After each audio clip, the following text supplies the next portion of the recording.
অনলাইনে আর কাজ করব না, ভাবছি ছেড়ে দিয়ে চলে যাব, কারণ কয়দিন পর পর এগুলো আর ভালো লাগে না। লাইলা মামুনের ঝগড়াঝাটি দেখতে দেখতে আমরা কম বেশি সবাই কিন্তু অতিষ্ঠ হয়ে গেছি অনলাইনে। পরে চলে আসলো হিরো আলম, এগুলা নিয়েও আমরা কি কতটা ফেস করছি বলার বাইরে।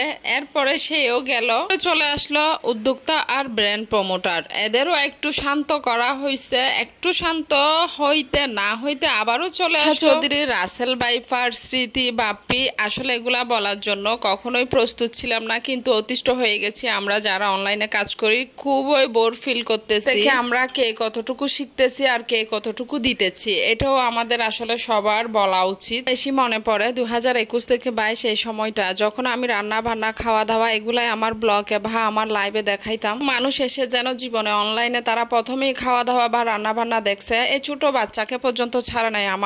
আমাদেরকে যে হ্যারেজ বুলিং করেছে এটা বলার বাইরে। পরে আমি তো ওইভাবে ব্লগ করা ছেড়েই দিতে হয়েছে। এরপরে আমার পেজে কত সমস্যা, হাজারো সমস্যা গেছে।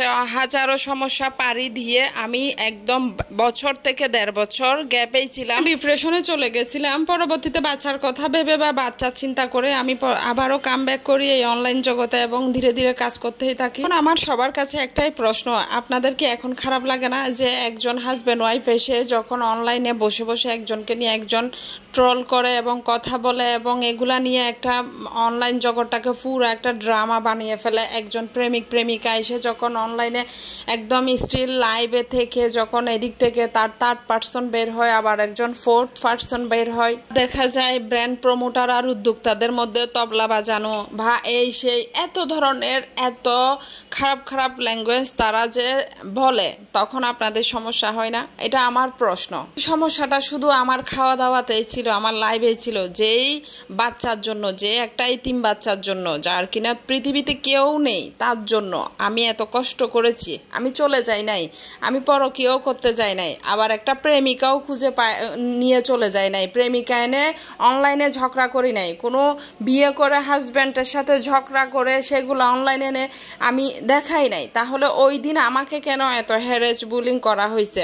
এখন কেন এগুলো আপনাদের চোখে পড়ে না? এখন কেন কারো মনে হয় না যে তাদের পেজগুলাতে না রিপোর্ট করা উচিত? তারা বারবার কিছুদিন পর পর এগুলা কি শুরু করে দিচ্ছে এই অনলাইন জগতে। কথা বলতে চাই মেয়েদের উদ্দেশ্যে, সেটা হচ্ছে বর্ষা চৌধুরীকে নিয়ে কিছু বলি যে উনি যথেষ্ট বুঝার মতো বয়স হয়েছে, ওনার 2টা বাচ্চা ফুটফুটে কত সুন্দর আয় ইনকাম খুব ভালোই আছে, অন্তত উনি চলার মতো। তারপরে ওনার কেন মনে হইলো যে রাসেল বাইপারকে বিয়ে করতে হবে?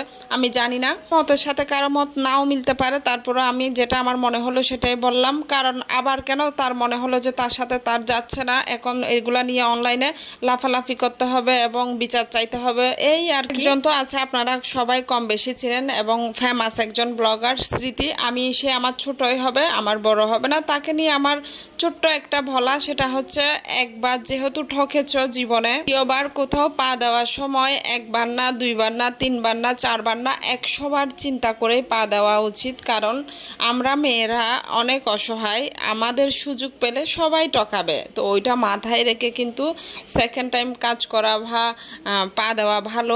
সবার ওই কম বেশি থাকে, এগুলা সব সময় সব কিছু অনলাইনে আনাও উচিত না। দেখা যায় যে বদ নজর বলে একটা কথা থাকে, এক সুন্দর সম্পর্ক নষ্ট হয়ে যেতে দেখেছি এই অনলাইন জগতের কারণে।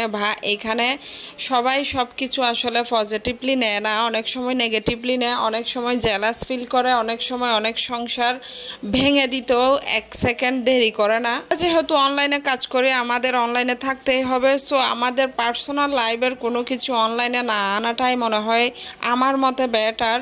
কারণ আমার কারোর সাথে যদি একটা রিলেশন থাকে, ওইটা যতদিন অবধি আমি বিয়ে পর্যন্ত যাব না বা একটা পর্যায়ে পৌঁছাবো না, ততদিন এটা পাবলিশ করা আমার মতে খুব একটা ভালো না। কারণ অনলাইনে সবাই যদি ভালো হইতো তাইলে এত নেগেটিভিটি আমরা পাইতাম না। এদের যেমন সম্পূর্ণ দোষ থাকে না, তেমন কিন্তু ছেলেদেরও সম্পূর্ণ দোষ থাকে না।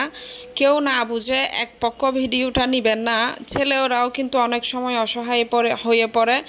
আমরা তো এক পক্ষের কথা শুনে এক পক্ষের গুণে গানে গাই। তো যাই হোক, রাসেল বাইপার নিয়ে আমরা জেনে তাকে নিয়ে কথা বলা উচিত হবে না, কারণ তালি যখন মারবেন তখন হাত কিন্তু দুটোই লাগে, সো দুইজনেরই দোষ থাকতে পারে। যেই দম্পতি বা যে প্রেমিক প্রেমিকা যেখানে যত সমস্যা দেখবেন, 2টা হাত যদি একসাথে ভারী না হাতে, তাইলে তালিটা কি ফুটবে না? তো এখানে কথা হচ্ছে দোষ সবারই আছে, আছে সবাইকে আইনের আওতায় আনা আমার মতে একদম উচিত। যাই হোক, অনেক কথাই বলে ফেললাম, কাজ করার মন মানসিকতাই নষ্ট হয়ে গেছে অনলাইনে। যাই হোক, যদি ভালো লাগে আমার ভিডিওটা সবাই লাইক কমেন্ট শেয়ার করে পাশে থাকবেন। আমার ছোট একটা ইউটিউব চ্যানেল আছে যে আর রিমা ব্লগ, সবাই চাইলে আমার ইউটিউব চ্যানেলটা সাবস্ক্রাইব করে আসতে পারেন। আর যে যার মতো ভালো থাকুক, আমরা চাই সবাই ভালো থাকুক। অনলাইনে এগুলো এসে আমরা যারা না বুঝে করতেছি তাদেরও ভাবা উচিত যে তাদের পরিবারের অনেক মুরব্বীরা এগুলা দেখে। তো যাই হোক, সবাই সবার মতো ভালো থাকেন। আল্লাহ হাফেজ।